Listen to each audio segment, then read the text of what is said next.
Bonjour à tous, je m'appelle Erwan Guillaume, je suis directeur commercial et associé au petitjournal.com. Donc, je vais animer aujourd'hui le webinaire Quelle école choisir pour votre enfant au Royaume-Uni. Donc, c'est un sujet qui nous tient à cœur, qui est très important. On a beaucoup de Français qui sont expatriés au Royaume-Uni, plus précisément à Londres aussi, mais pas que. On a également des Français qui souhaitent s'expatrier au Royaume-Uni, qui se posent des questions, qui partent en famille et qui veulent en savoir plus un petit peu sur le système. C'est pas si facile que ça de faire son choix pour ses enfants. Donc aujourd'hui, on a trois intervenants pour nous aider sur cette thématique. Quelle école choisir pour votre enfant au Royaume-Uni? Donc, on a tout d'abord Patrick Allègre, qui est adjoint au chef d'établissement pour le Collège français bilingue de Londres, donc le CFBL. Merci de venir, Patrick, et d'être présent pour ce webinaire. On a Mireille Rabaté, qui est proviseure du lycée international de Londres Winston Churchill, qui vient de nous rejoindre juste à temps, donc c'est parfait. Bienvenue, Mireille. Et on a également Sophie Gavrois Carnavaux, présidente du Parapluie Flamme, qui est également présente et qui va également nous parler de plusieurs sujets. Donc, comment va être organisée la conférence aujourd'hui? Moi, je vais l'animer. Donc, je vais donner la parole respectivement à nos trois intervenants qui vont chacun présenter en fait leur établissement et parler quelques minutes effectivement de ce qu'ils proposent, du contexte, du cadre, vous donner le maximum d'informations.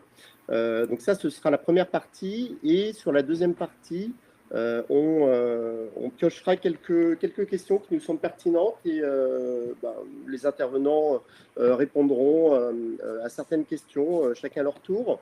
Ce sont des questions assez classiques qui peuvent vous intéresser. Et puis surtout, si vous avez des questions de votre côté, posez-les-nous dans le chat. Ça nous permettra de les piocher et ensuite d'y répondre pour donner le maximum d'informations. Donc, on est là pour vous. On sera ensemble à peu près 45 minutes. N'hésitez pas à poser vos questions. On les prendra toutes et on y répondra. Dans un deuxième temps, on fera la promotion du replay. Donc, vous pourrez aussi accéder au replay par la suite pour avoir plus d'informations.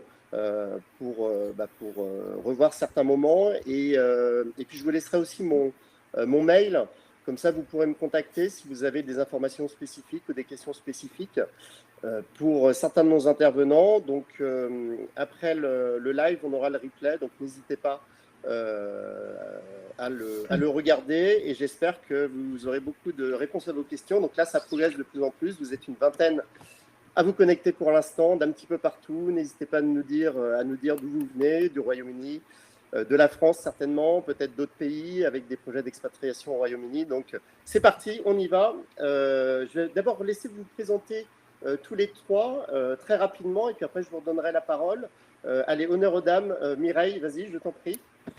Bonsoir tout le monde, Mireille Rabaté, je suis le proviseur fondateur du lycée Winston Churchill de Londres. Nous sommes dans le nord de Londres, on en reparlera tout à l'heure. J'ai une longue carrière dans les écoles internationales, en Norvège, au Royaume-Uni, et aux États-Unis et bien sûr en France. Et je suis ravie de vous rencontrer en quelque sorte sans vous voir. Merci beaucoup Mireille. Sophie, à ton tour. J'ouvre le micro. Bonsoir, je suis ravie aussi de vous rejoindre. Moi, je ne représente pas un établissement, je représente plein de petites, ce qu'on appelle avec un grand P, un grand E, des petites écoles qui sont surtout le Royaume-Uni et à Londres également. Donc, nous sommes des petites écoles qui sont complémentaires de la scolarité de semaine et de plein temps.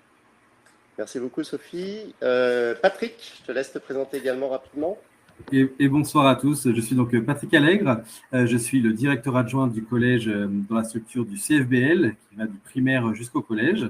Et moi, j'ai une longue expérience de français et une toute jeune expérience d'expatriation, puisque je viens d'arriver dans cette rentrée, du coup, et j'ai rejoint le projet donc, de ce collège qui est situé à Kentish Town, dans le quartier de Camden, et qui a un projet de bilinguisme. Et là, on se rejoint du coup avec Mireille et avec le Lille, on propose du coup des parcours de bilinguisme. Ok, merci beaucoup Patrick et bienvenue dans le monde de l'expatriation du coup, parce que tu es arrivé à Londres l'année dernière. Je peux partager mes premières impressions avec plaisir aussi. Avec plaisir. On a quasiment 3 millions d'expatriés dans le monde et beaucoup au Royaume-Uni, donc tu fais partie maintenant de cette grande famille.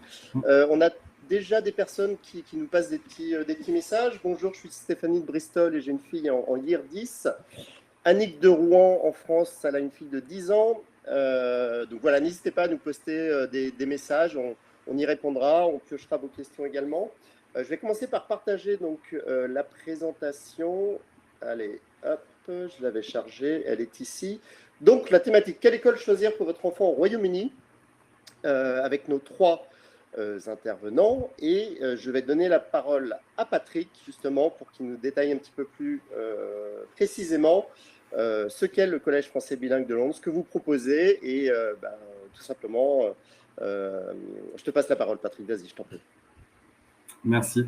Peut-être déjà comprendre quelles sont un peu les propositions, suivant les niveaux concernés, sur un premier temps sur l'ensemble du monde du primaire. Sur le UK, et particulièrement à Londres, il y a vraiment 4 grandes familles d'écoles sur lesquelles les familles peuvent se positionner en termes de projets. Il y a évidemment les écoles publiques ou privées britanniques, donc on est sur le curriculum britannique. On a ensuite évidemment les écoles internationales, non francophones, qui vont aussi proposer des parcours pour vos enfants. Et ensuite, on a les écoles françaises qui se distinguent un peu en deux sous-familles. Une première famille, du coup, qui va être une école française avec de l'anglais renforcé. Donc, on est sur un curriculum 100% français et avec un input et avec un effort particulier porté sur le choix de la langue, comme par exemple une école française comme Jacques Prévert, par exemple, qui propose de l'anglais supplémentaire. Ou alors, vous avez après la proposition dans le pack francophone des écoles qui vont être bilingues, comme le CFBL, comme le Churchill, comme la petite école française. L'objectif étant évidemment d'être le meilleur des deux mondes et d'être l'alliance entre le curriculum français et en même temps l'input sur les forces d'un système éducatif britannique.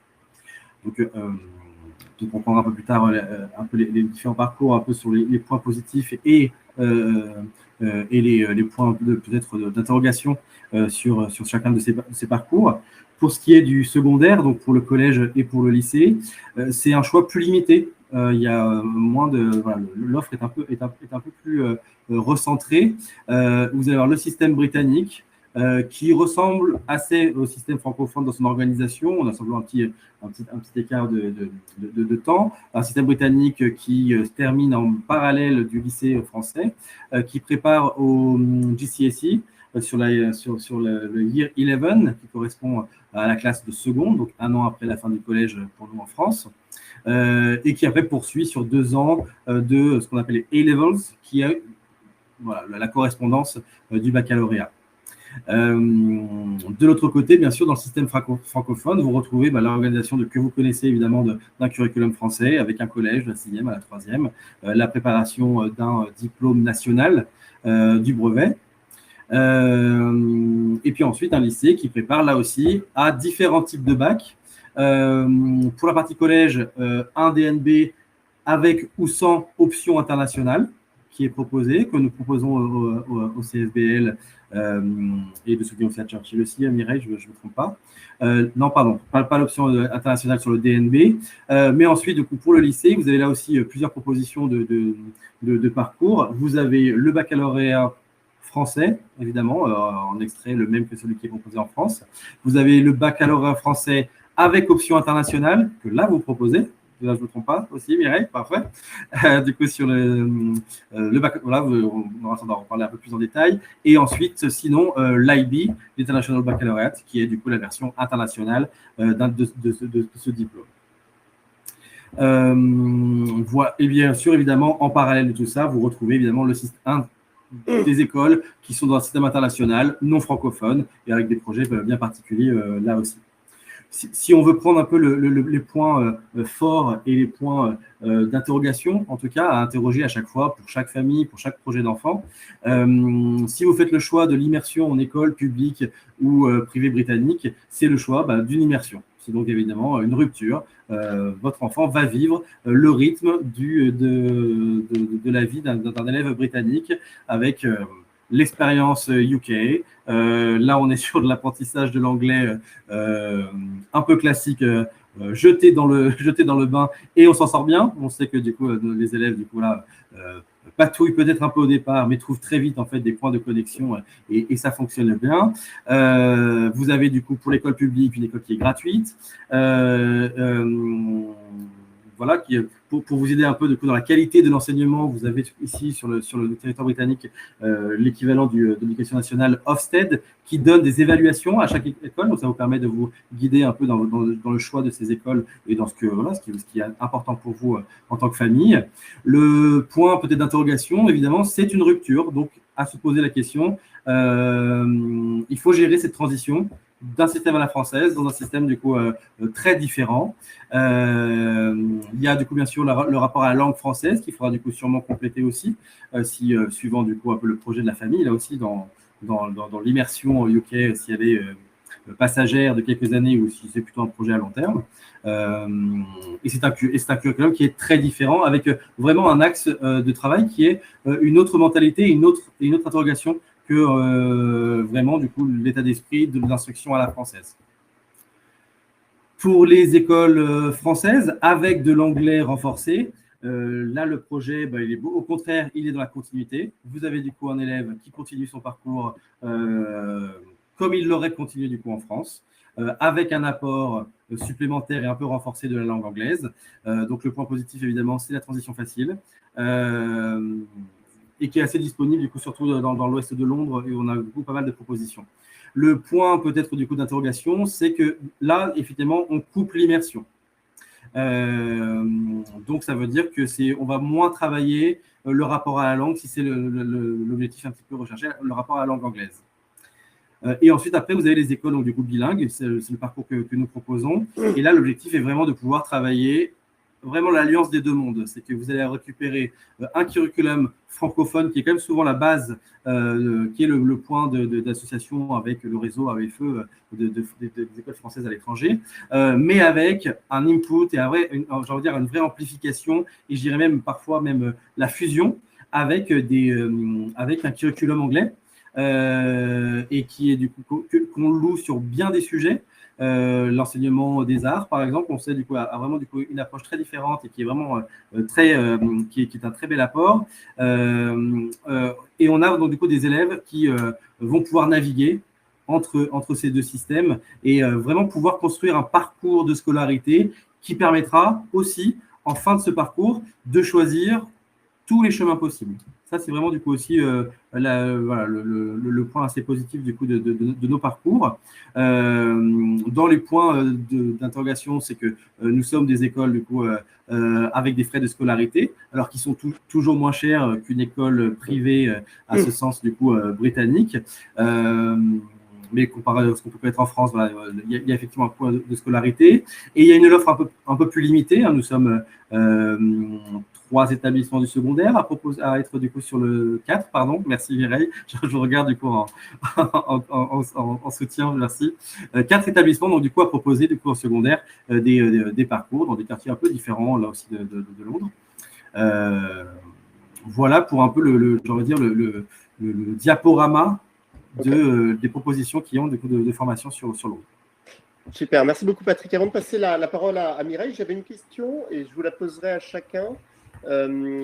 Comment tu définirais un petit peu le CFBL, le Collège français bilingue de Londres, en 2-3 mots? C'est peut-être les valeurs ou ce qui, l'image, enfin les valeurs qui sont fortes au sein du CFBL. J'ai bien mon idée, mais je voulais l'entendre de ta bouche et voir un petit peu comment tu définirais cette école, vraiment en quelques valeurs, en quelques mots.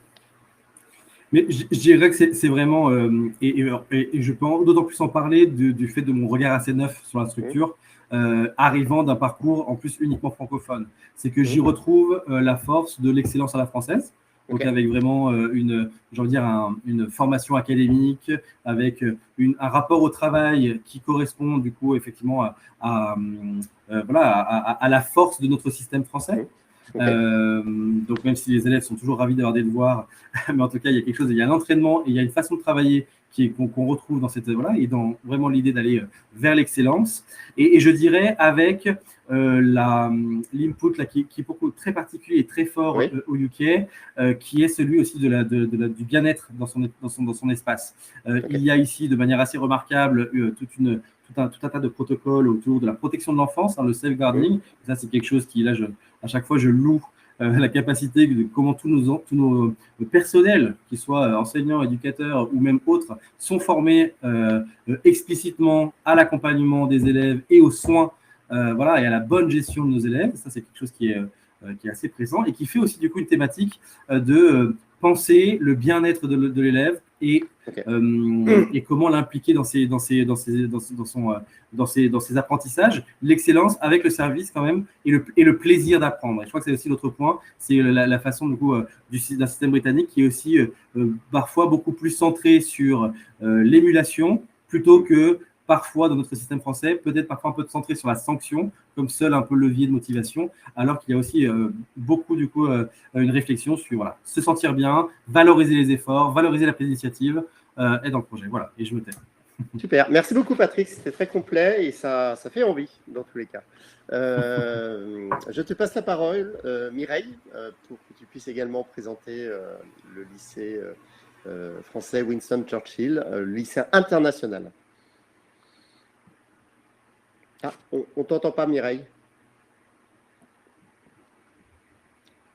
Ouais, peut-être. J'avais éteint mon On micro. on t'entend bien, super. Voilà, très bien.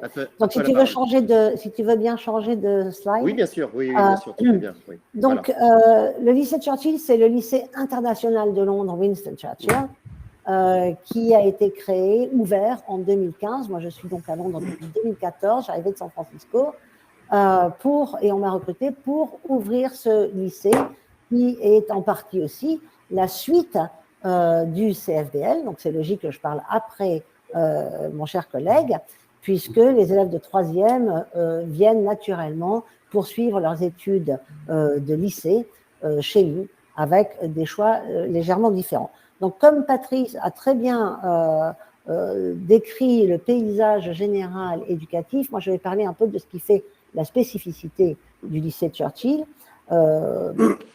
C'est un lycée que nous avons créé fondé sur 4 principes, disons, de développement à chaque fois dans les cours, dans tout ce que nous faisons, sur les principes de créativité, parce que nous formons des élèves qui vont être confrontés à un monde dont on ne sait pas ce qu'il leur réserve, donc il faudra être capable d'imaginer des solutions, d'avoir assez confiance en soi pour trouver des solutions un peu hors du commun à des problèmes dont on ne connaît pas même l'existence aujourd'hui. Je pense particulièrement aujourd'hui on parle de l'intelligence artificielle beaucoup et on en parle beaucoup à l'école évidemment.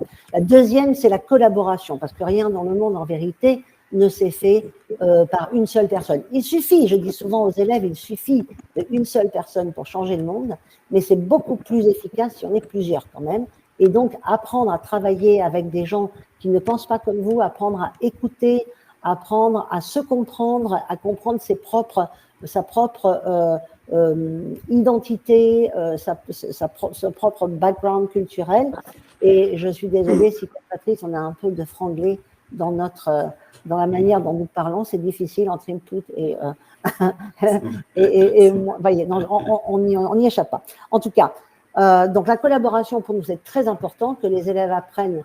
La compétition qui fait qui est le meilleur dans une classe, c'est vraiment pas ce qui fait progresser ni chacun ni tout le monde. Donc nous on met beaucoup l'accent sur la collaboration aussi des enseignants et du personnel. C'est vrai que nous sommes des entreprises en vérité, puisque les écoles comme le CFBL ou le lycée Churchill et un certain nombre d'autres comme Jeanne Manuel, le IFA, etc., sont des écoles indépendantes, ce qui veut dire qu'on ne reçoit pas de fonds du gouvernement français, ni d'ailleurs du gouvernement britannique, et c'est ce qui explique que les frais de scolarité paraissent élevés. En fait, c'est le coût d'une scolarité en France, sauf que évidemment, nous, ce n'est pas le gouvernement qui paye le personnel des écoles. Donc c'est très important de réaliser qu'il y a un engagement aussi beaucoup plus personnel, je pense, de la part des enseignants et des éducateurs dans des projets comme les nôtres, où la survie de l'école et la vie de l'école, en vérité,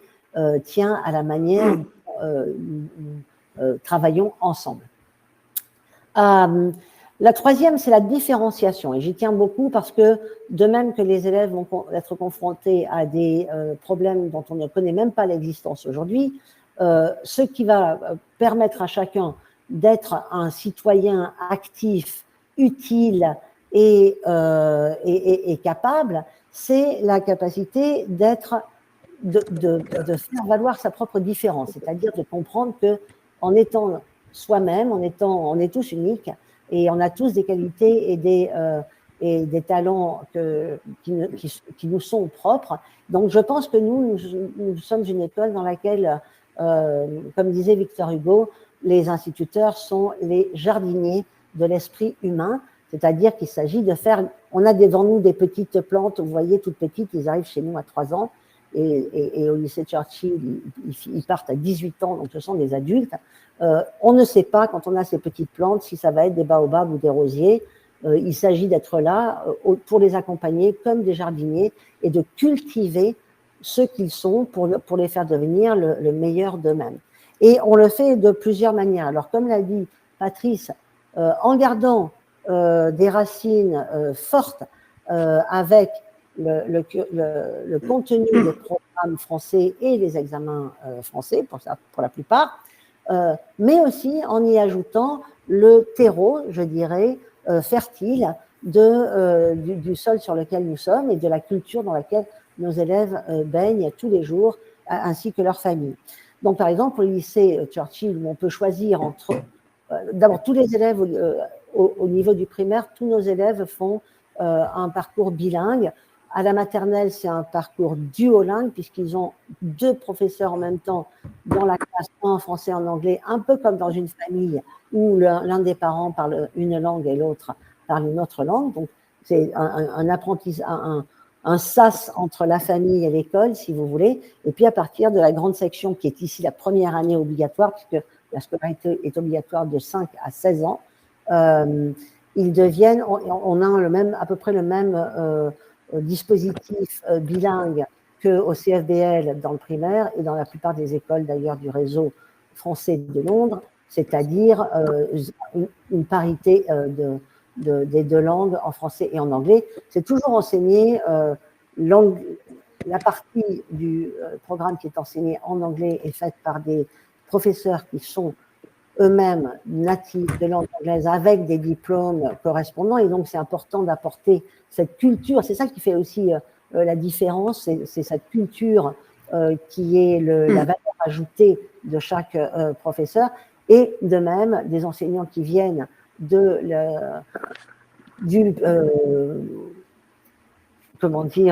l'université française pour la partie française. Même chose pour les Chinois pour le chinois. Alors, ils ont tous des diplômes d'enseignement qui viennent de pays différents, et ils apportent cette richesse, je pense, énorme. Et c'est ça qui est une école internationale. Une école internationale, c'est pas une école qui a 100 nationalités. N'importe quelle école de banlieue, de grande ville en a plus. Ce n'est pas une école dans laquelle les gens parlent plusieurs langues, parce que ça aussi, on la trouve dans n'importe quelle école, y compris publique. Mais c'est le fait que, par exemple, la plupart de nos enseignants ont enseigné dans plein de pays du monde. Ils apportent une richesse et une expérience et une diversité d'expériences qui permet aux élèves de se reconnaître et de choisir des modèles et de retrouver en eux des modèles variés et inspirants. Et enfin, nous avons fait profession toujours d'un enseignement moderne, et je dirais que l'idée de la modernité, elle chapeaute les 3 valeurs que nous avons mises en avant, la créativité, la collaboration et la différenciation. C'est ça un enseignement, en fait, que je définis comme moderne, au-delà des des ordinateurs, des tablettes, etc. Donc, comme l'a dit très bien Patrice, je pense que cette valeur ajoutée du meilleur des deux mondes, chez nous, ça se traduit en particulier par le fait que les élèves ont de la filière française, puisque nous avons 2 filières. Dans la filière française, ils font exactement comme au CFBL, tout le programme français avec beaucoup plus d'anglais. Une des raisons pour laquelle on a choisi de ne pas faire le brevet international, c'est parce qu'on nous demandait de faire moins d'anglais. Donc, en fait, ils ont beaucoup d'anglais et des matières en anglais. Ils font partie de l'histoire et de la géographie en anglais. Ils font une partie des sciences, une partie des maths, une partie de la musique, une partie du sport, une partie, évidemment, beaucoup de littérature et de langue anglaise. Et je dirais qu'une des questions, c'est souvent comment on fait pour arriver soit d'une école française sans tout cet anglais préalable. Franchement, je suis sûre que Patrice a la même appréciation, mais nos élèves, en un trimestre, ils sont pas à l'aise en anglais, mais en un trimestre, ils comprennent ce qu'ils ont à faire et comment ils vont le faire. Donc, ça prend il faut avoir, l'éducation, c'est un temps long, mais c'est vrai que nous, on voit les élèves devenir bilingues. Une école bilingue, c'est une école où on apprend aux élèves à devenir bilingues, c'est-à-dire à penser, à écrire, à écouter et à parler dans 2 langues et à s'exprimer à l'écrit et à l'oral dans les 2 langues. Nos élèves qui passent le bac français, on a 100% de réussite évidemment aux examens français avec d'excellentes propositions et offres universitaires, aussi bien dans les très grandes, très prestigieuses universités du Royaume-Uni, Oxford, Cambridge, Imperial, Warwick, cette année 23 offres à Warwick, c'est exceptionnel, Durham, Edinburgh, tous les grands, mais aussi en France, l'école polytechnique qui a maintenant un bachelor bilingue, donc nos élèves sont particulièrement des candidats intéressants pour les grandes écoles françaises qui installent de plus en plus des parcours bilingues, ESCP, EDEC, HEC, etc. Et enfin, dans le reste du monde, je dois dire, puisqu'on a des élèves, là, un élève est venu me voir tout à l'heure pour me dire qu'il était content parce qu'il est pris à Columbia dans un double diplôme HEC Columbia. Donc, beaucoup aux États-Unis et encore plus au Canada où il y a un certain avantage fiscal. Mais en tout cas, 100% de nos élèves, je crois que le chiffre, c'est... alors, 100% de nos élèves reçoivent des offres d'universités françaises et britanniques à condition de faire les 2 parcours. Et ils y sont aidés par des choses qu'on ajoute. Donc, nous aussi, effectivement, on a ce côté très bienveillant. Il s'agit de faire que les jeunes s'épanouissent de 3 à 18 ans. Il se passe tellement de choses dans la vie de nos élèves. C'est un temps tellement long. C'est magique de les voir. C'est un des privilèges, je trouve, des écoles de l'étranger, d'avoir le temps de voir les enfants grandir et devenir des jeunes adultes. Et donc un peu, c'est vraiment très familial, je dirais, dans la mesure où on connaît très bien toujours tous nos élèves. On a des relations très chaleureuses, je trouve, et très évidemment très respectueuses dans les 2 sens.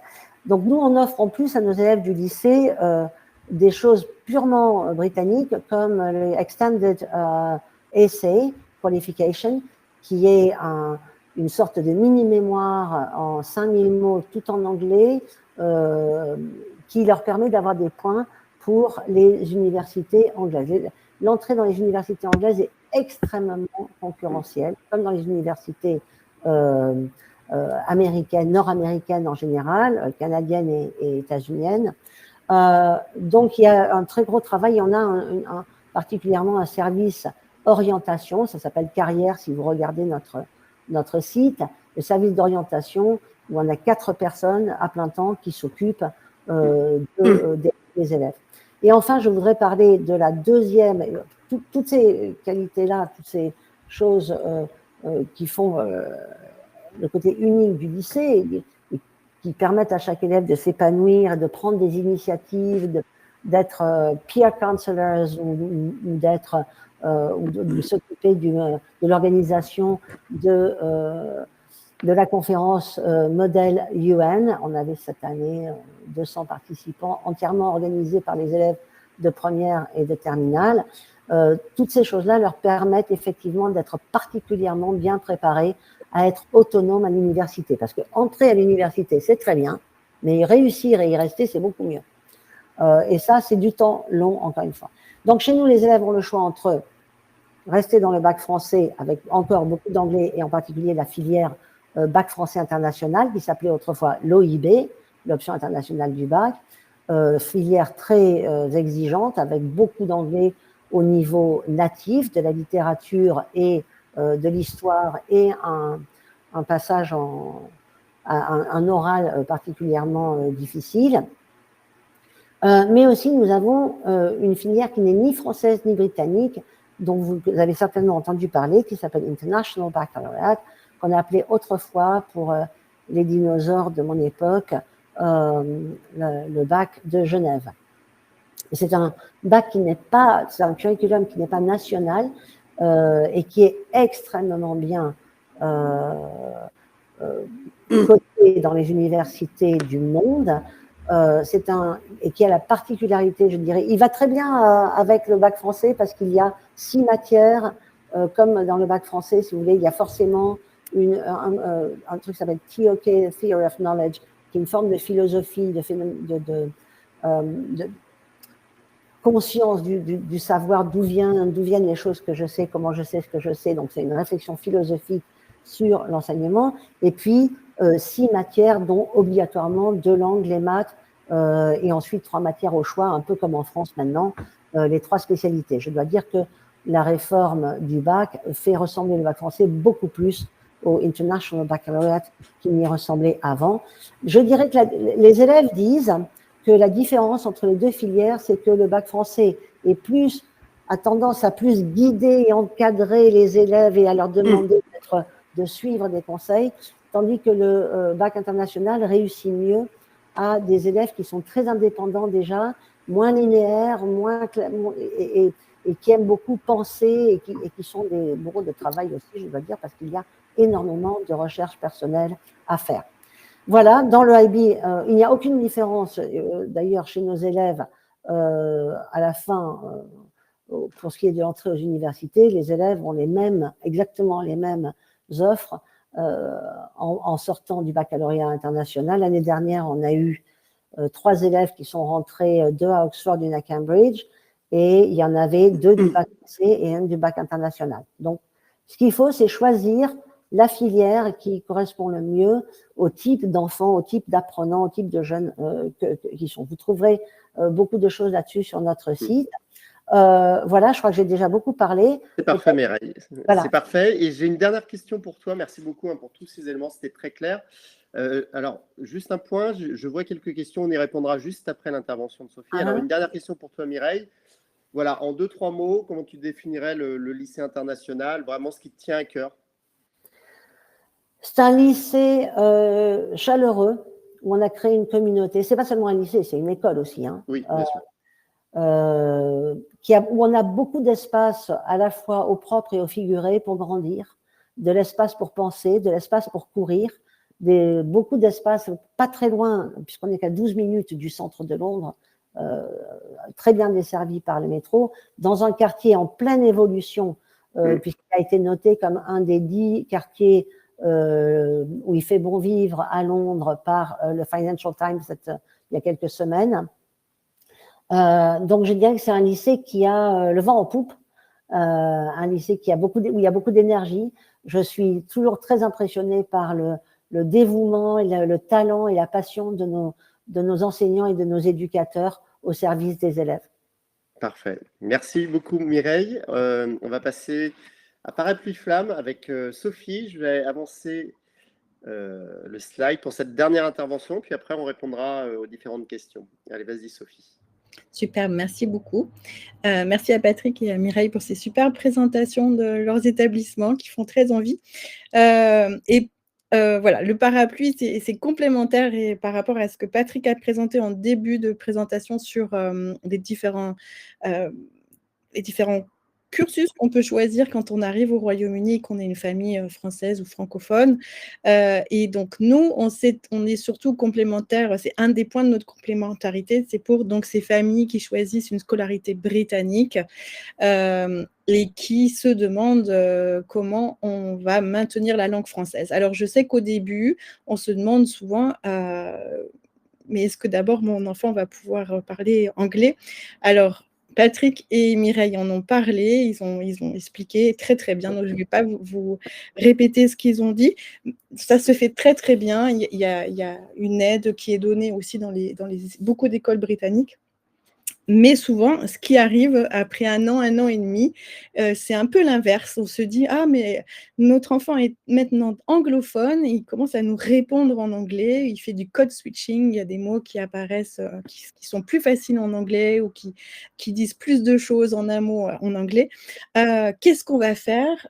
Parce qu'on a souvent des projets différents. On a peut-être envie de rentrer en France après 2-3 ans ou on a envie d'aller dans un autre pays après, mais on a envie que notre enfant reste francophone pour les raisons que Mireille et Patrick ont évoquées, pour des raisons de carrière, des raisons aussi de culture, pour pouvoir garder un lien vivant et réciproque avec les grands-parents, les tantes, les oncles, les cousins. Donc c'est important. Puis c'est notre identité en tant que parents. On a envie de la maintenir pour nos enfants et chez nos enfants. Donc c'est là que les petites écoles flammes, et donc flamme, veut dire français langue maternelle, donc c'est l'adjectif qui veut ça, hein. On peut dire paternelle aussi, parce que souvent c'est des papas qui sont francophones, ou dans notre cas, ça peut être aussi quand on a vécu en France et qu'on a atteint un très très bon niveau de français, et que par retour au Royaume-Uni ou par transition par le Royaume-Uni, la famille a envie de maintenir ce français, eh bien, c'est possible dans les petites écoles flammes. Et là où aussi on est complémentaires par rapport à ce que Patrick a présenté au début, c'est que si vous voyez la petite carte ou si vous allez sur notre site Parapluie Flamme, vous verrez une carte des petites écoles flammes. Et si jamais vous n'allez pas à Londres et que vous ne pouvez pas aller au CFBL ou au lycée Churchill, eh bien, vous avez des possibilités dans des grandes villes comme Leeds, Édimbourg, Glasgow, Newcastle, Manchester, Liverpool, Southampton, Bristol, j'ai vu tout à l'heure mentionner, Brighton, il y a Cardiff, il y a vraiment, j'en ai oublié, hein.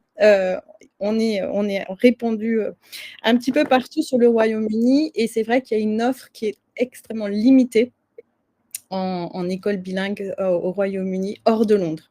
Donc là où on est, oui, Leicester, Leicester, il y a une petite école à Leicester.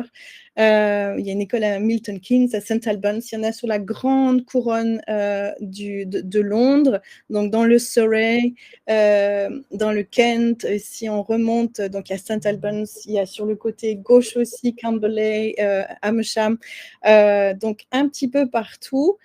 Sur le pourtour de Hampton aussi, et vous y trouverez une ambiance aussi, parce que c'est quand même la caractéristique de la Grande-Bretagne qui a été évoquée par Patrick et Mireille, c'est la bienveillance qui nous inspire tous, et c'est aussi assez familial parce que les petites écoles flammes, pour chaque petite école flamme, en fait, il y a des projets familiaux qui sont rassemblés et qui ont créé une association de parents très désireux de voir leurs enfants garder et chérir la langue française avec laquelle ils sont arrivés au Royaume-Uni. Donc, c'est souvent des associations. Il y en a 41 au Royaume-Uni, et il y en a aussi dans le monde entier. Dans le monde entier, désolée, il y a mon fils qui m'appelle en même temps. Dans le monde entier, vous en trouverez aussi. Et c'est donc ces parents qui sont désireux de faire garder la langue aux enfants et qui vont créer cette association qui offrira en général un cadre bienveillant, souvent ludique, communautaire, où on va avoir des amis qui sont francophones aussi. On va se rendre compte qu'il n'y a pas que nous qui sommes bilingues, parce que souvent ça pose problème d'être différent, surtout quand on est à l'école britannique et que maman ou papa vient nous chercher, qu'on nous parle français. on est toujours un petit peu gêné. Alors que quand on vient souvent le samedi, dans nos petites écoles, on va y trouver donc une communauté où tout le monde a comme point commun le français, même si on ne vient pas tous des mêmes pays. Il y a beaucoup de francophones de différents pays francophones. On va se trouver cette communauté, on va avoir des amis, ça va motiver à garder cette langue. Et donc, dans cette petite école, on est 57 cette année membres du Parapluie Flamme, qui est donc la fédération sur le UK. On va avoir des cours de langue, mais souvent, ça va être, on essaie de les faire ludiques parce que c'est souvent le samedi matin, donc c'est en plus de l'école britannique. Donc, il faut garder la motivation de tout ce petit monde. Donc, on va essayer de les faire amusants, ludiques, légers. On essaye aussi de prendre en compte ce qui a été étudié pendant la semaine à l'école britannique. Donc, on ne va pas dupliquer tous les enseignements qui sont communs au français et à l'anglais. Donc, il y a certaines choses, on va les présenter rapidement aussi parce que c'est étudié en cours d'anglais sur les classes grammaticales, par exemple. Par contre, on va jouer beaucoup sur les verbes, sur les conjugaisons, parce que ça, c'est très différent de l'anglais. On va jouer beaucoup sur entendre les sons pour les tout petits. On va jouer sur les vocabulaires pour permettre d'enrichir tout ça et de laisser, pas laisser, mais d'encourager les enfants à vraiment utiliser ces mots pour que l'anglais ne prenne pas tout l'espace dans leur cerveau et qu'ils développent leur bilinguisme de façon assez équilibrée ou plus ou moins équilibrée. Ça dépend des familles et des projets, en tout cas chez les enfants. Donc, on va proposer des activités aussi. Souvent, les petites écoles flammes ont des groupes parents tout petits. Donc, ça génère aussi des amitiés parmi les familles, des amitiés parmi les enfants. Par exemple, dans ma petite école flamme à Birmingham, on a des jeunes de 15-16 ans qui sont devenus maintenant des assistantes de classe et qui sont venus depuis qu'elles étaient au bout de chou, dans toute petite, de 3 ans, et qui ont leur petite communauté, des gens qui connaissent, qui aiment bien les kermesses, qui attendent avec impatience les journées crêpes. Donc voilà, c'est vraiment des toutes petites structures souvent, et il y en a des grosses aussi, surtout à Londres, où on a ces microcosmes qui s'ouvrent et qui s'installent en début de matinée le samedi souvent et qui se désinstallent et disparaissent en fin de matinée. Et donc pendant 3 heures ou 2 heures, 1 heure, on est dans un univers totalement francophone et très effervescent et très bienveillant et très convivial. En général, vous pouvez, en tant que parent, y trouver aussi une communauté. Et c'est vrai qu'on a des mamans qui, parfois, viennent quand elles sont enceintes au groupe parents-enfants pour avoir cette communauté francophone, des gens de même culture, même si elles ont adopté la culture britannique, il y a toujours un petit fond de franchouillou qui est en nous et qui a envie de se connecter à d'autres Français. Donc parfois elles viennent après avoir accouché pour pouvoir chanter ensemble des chansons, faire des animations en français. Donc souvent il y a un accueil qui peut se faire de 0 jusqu'à 15 ans, même jusqu'à parfois l'année du A-Level. Et on va vraiment aider de façon structurée, même si c'est ludique, on va accompagner les enfants dans ce développement de l'expression écrite et de l'expression orale, développer leur vocabulaire, les aider à conjuguer les verbes, à bien s'exprimer en français à l'écrit, à l'oral, à bien comprendre aussi sur des informations sophistiquées. Et puis, on va parfois les aider à préparer le GCSE, justement, pour avoir une excellente note. On va les aider aussi à préparer le A-Level pour certaines flammes. Et on va aussi, pour leur donner quelque chose de concret, on va les aider à préparer les examens du DELF. Puisque nous ne pouvons pas offrir de brevet ou de bac, on les aide à préparer les examens du DELF pour prouver leur niveau de français. Si jamais la famille a le projet de passer dans un autre pays, ils pourront montrer à quel niveau les enfants sont arrivés. Et certains de nos élèves, pour certains des miens, trois sont repartis en France. Ils se sont très, très bien réintégrés dans le circuit français. On essaye de prendre la même terminologie grammaticale, par exemple, s'il le faut, et on essaye de les soutenir, par exemple. Et surtout, j'arrête pas d'en parler sur la conjugaison, mais c'est quand même un point très différent. Hein. Les enfants, c'est souvent là en Year 3, donc l'équivalent de CE1, c'est vraiment une découverte, des verbes qui changent, c'est vraiment un concept complètement différent de l'anglais. Et c'est toujours très rigolo de les voir comprendre que finalement, voilà, le verbe change, mais pour chaque personne, oui, pour chaque personne. Donc voilà, beaucoup de jeux là-dessus, parce que c'est vraiment le point sur lequel on essaye de les rendre meilleurs. Merci Sophie. Est-ce que j'ai tout dit? Est-ce que tu veux nous... Oui, tu as une question? C'est en CE1 d'ailleurs, donc en France, mais quand tu as parlé de CE1, j'ai pensé à lui. En 2 mots, comment tu définirais Parapluie Flamme? Enfin, quelles valeurs sont importantes à vos yeux? Alors, Parapluie, c'est la fédération qui va soutenir, aider les familles à trouver des flammes et puis soutenir surtout les petites écoles flammes. Mais je dirais que pour les petites écoles flammes, je dirais communauté, parce que c'est vraiment des petites communautés très soudées. Communauté, convivialité, bienveillance, comme l'ont mentionné Mireille et Patrick, vraiment. Et puis, c'est culture francophone. Vraiment, c'est cette multiculturalité aussi, j'ai mal dit, culturalité, qui nous caractérise aussi. C'est très chouette. On a vraiment des échanges de francophones de tout pays.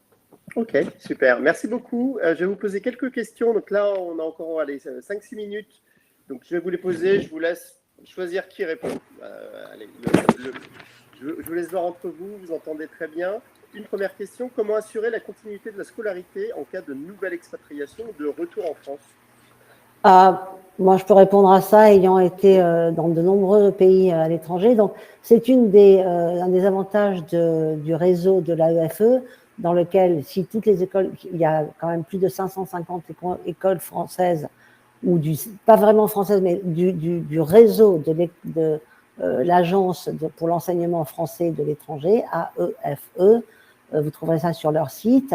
Mais je dirais que toutes les grandes capitales du monde et souvent d'autres grandes villes de ces pays-là ont des écoles françaises adaptées, je dirais. C'est-à-dire qu'il y a toujours ce qui caractérise ces écoles, c'est l'immersion aussi dans la culture et non pas, on ne fait pas abstraction de la culture dans laquelle on est. Voilà. Je voulais dire aussi à propos du lycée Churchill que nous on travaille en ce moment à deux options potentielles et nouvelles. L'une qui s'adresse à des élèves un peu plus âgés, de la seconde à la terminale, qui auraient envie de venir passer 1 an à Londres. On est en train on en a eu jusqu'à ce que le Brexit entre en vigueur, c'est-à-dire fin 2020. On a eu des élèves qu'on appelait les happy campers, qui venaient sans leurs parents, des élèves de première terminale, vivant dans des familles britanniques en note, payant des familles triées sur le volet par des agents spécialisés. Ça a été un très grand succès. Et donc maintenant, nous ravivons ce programme en demandant une licence pour pouvoir sponsoriser les visas des élèves, puisqu'on ne peut plus recevoir sans visa, puisque le Royaume-Uni ne fait plus partie de l'Union européenne, même s'il est encore en Europe. Donc ça, c'est un moyen ça peut être intéressant pour des gens pour des élèves qui sont un peu aventureux, qui ont besoin de renouveau, et je crois que le CFBL a peut-être réfléchi, peut-être aussi, enfin, je ne sais pas si les autres écoles réfléchissent, mais nous, on réfléchit beaucoup pour ça.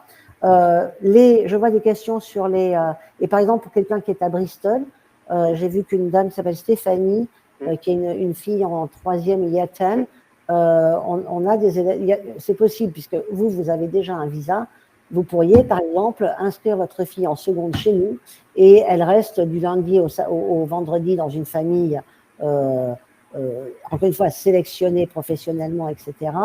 par exemple, et elle revient le week-end à Bristol. On a une jeune fille en ce moment qui habite à Birmingham et qui est en ligne avec nous 3 semaines sur 4. On a un système qu'on appelle Churchill Connect qui permet aux élèves qui ne sont pas ou qui ne peuvent pas venir à l'école physiquement d'assister en live à la classe et de participer activement comme s'ils étaient un élève virtuel, quoi, mais ils sont présents dans la classe. Donc on a une élève qui fait ça cette année en seconde, qui sera en première l'année prochaine. Elle vient 1 semaine par mois et les 3 autres semaines, elle est en ligne, mais en ligne live, c'est-à-dire qu'elle assiste à la classe qui a lieu à l'école. Et ça marche très très bien aussi, parce qu'elle a fait des tas d'amis et c'est vraiment très intéressant. Donc je pense qu'il y a plein de nouvelles manières de faire l'école et on est un peu tous des laboratoires de ces choses-là. Ok, parfait. Alors, une autre question, je pense qu'il y a beaucoup d'interrogations sur l'apprentissage de l'anglais. Combien de temps? Est-ce que c'est difficile? Est-ce que ça vient naturellement? Alors, je vais prendre une question qui est très simple, mais qui va concerner, je pense, beaucoup de personnes qui s'expatrient. C'est Marion qui dit, de votre expérience, en combien de temps un enfant, entre parenthèses, ma fille a 7 ans et mon fils a 3 ans, devient bilingue? Je pense que c'est vraiment une question fondamentale ou peut-être une crainte ou une peur. Qu'est-ce que vous pourriez répondre à Marion? Patrick, tu veux y aller? Je veux bien. Alors, j'aurais moins l'expérience, j'ai juste ce que j'observe en un an d'un élève qui est arrivé du système français sans parler anglais du tout et qui, là, en fin d'année, se retrouve avec des camarades anglais. Et pour reprendre, je crois aussi l'idée du bilinguisme, ce qui m'a frappé en arrivant dans l'établissement, c'est que je l'ai vraiment comprise dans les couloirs. C'est qu'ils ont besoin de l'anglais pour être en relation les uns avec les autres aussi. Et donc, en fait, donc l'immersion est là et donc le besoin est là et donc l'apprentissage se fait très rapidement pour un anglais qui va être fonctionnel d'abord, évidemment, qui va être du coup avec une première couche de comprendre ce qui se passe autour de moi et comment j'y réponds. Donc voilà, ensuite, quand on parle d'un élève qui devient bilingue dans une expertise dans les 2 langues, là, évidemment, c'est plus long. Là, évidemment, ça prend du temps. Mais par contre, les bouées de survie se font très, très vite avec nos élèves. C'est pour ça que c'est un peu difficile de répondre, en fait, combien de temps, parce qu'en fait, ça dépend de quel objectif on attend, du coup. J'ajouterais à ça que ça dépend aussi de comment la famille vit cette expatriation.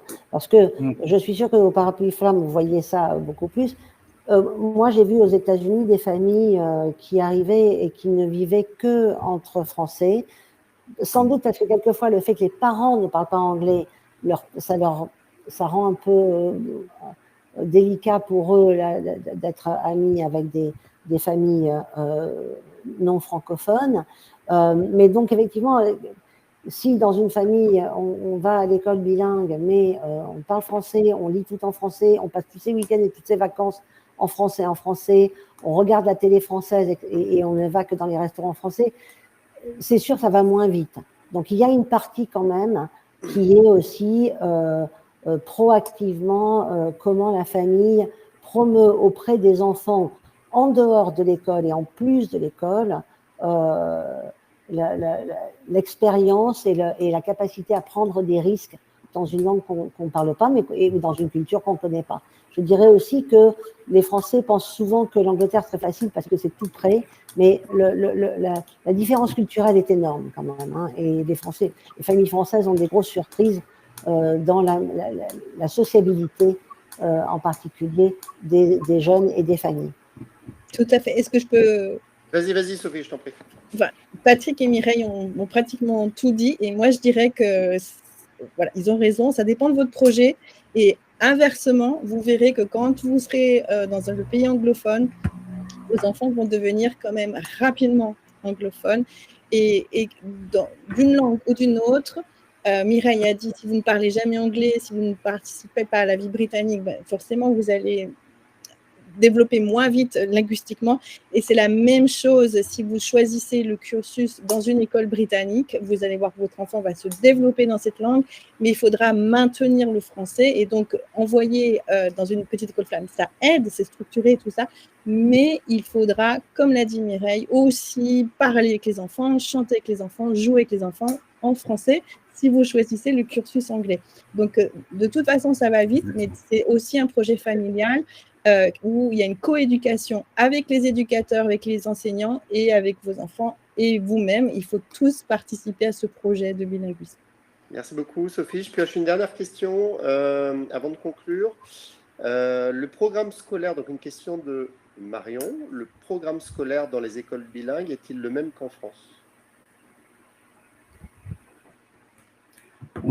Je pense qu'on a la structure, effectivement, on est en lien avec le réseau français, donc on a effectivement, notre squelette, c'est le programme d'éducation nationale. Mais comme l'a dit ensuite Mireille, c'est qu'on s'adapte aussi à un côté local. Donc chacun va ensuite du coup s'ancrer dans ce qui lui semble être les points forts. Et par exemple, pour nous, l'anglais, de la 6e à la 3e, c'est 5 heures par semaine et c'est clairement le programme de l'enseignement du curriculum britannique. Nos élèves partent en 3e, ils peuvent entrer dans la préparation du CSIS dans un système britannique. Ils sont prêts. Merci beaucoup, Patrick. Je remercie du fond du cœur tous les trois, donc Sophie, Mireille et Patrick, pour vos 3 interventions qui ont éclairé, je pense, beaucoup. Je vais te redonner la parole après, Mireille, pas de souci. Qui ont éclairé beaucoup, donc à peu près 25 personnes qui se sont connectées. Vous étiez une cinquantaine d'inscrits. Et je vous remercie encore pour votre présence. Je voulais aussi vous rappeler que naturellement, quand vous arrivez à Londres ou en Angleterre, vous pouvez aller sur lepetitjournal.com pour chercher de l'information. On est un média qui traite de beaucoup d'informations dans différents sujets. On donne la parole aussi aux écoles, donc vous trouvez aussi des informations sur l'éducation. On a lancé très récemment la maison d'expatriation. Vous pouvez aller voir sur le site lamaisondexpatriation.com. C'est un projet qu'on a lancé l'année dernière, un pop-up store qui a ouvert à Paris et qui, sur rendez-vous avec nos conseillers, vous donne des informations pour bien préparer votre expatriation. On traite également le retour. Donc c'est ma petite case promo. C'est à moi de faire la promotion du petitjournal.com. Donc je vous invite à venir voir. C'est dans le 9e arrondissement à Paris et ça ouvre jusqu'au 17 juillet. Et vous pouvez aller prendre rendez-vous sur la maisondexpatriation.com. Vous rencontrerez un de nos 3 conseillers pour un rendez-vous personnalisé et gratuit de 30 minutes. Mireille, tu voulais dire quelque chose? Oui, moi je voulais dire que nos écoles sont très à l'écoute des parents. Donc si vous avez des questions, maintenant vous nous connaissez, vous pouvez nous trouver. Moi j'ai mis, et je vois que ma collègue de Flamme a également ajouté son adresse email. Je suis sûre que Patrice va faire de même. C'est très facile de nous contacter, de nous poser des questions. On a des services d'admission et inscription qui sont faits pour ça, qui vous répondent. On met aussi les familles tous en rapport avec des familles locales qui sont actuellement chez nous, par exemple, et qui peuvent avoir des discussions intéressantes. Donc, n'hésitez pas à nous contacter. On est ravis de répondre à vos questions. Bon, et pour les inscriptions, c'est sur le site de chaque école. Chez nous, c'est toute l'année tant qu'il y a des places. Et puis, quand il n'y en a plus, on est sur la liste d'attente. C'est pareil chez nous. Merci beaucoup, Mireille, Sophie et Patrick. Ravi de vous avoir eu. Merci à vous de nous avoir invités. Je vous souhaite une excellente soirée et merci encore à tous de l'avoir suivi. À très bientôt. Vous pouvez voir le replay. À bientôt. Au revoir. À bientôt. Merci beaucoup, Erwan. Merci à tous. Au revoir. Merci à vous.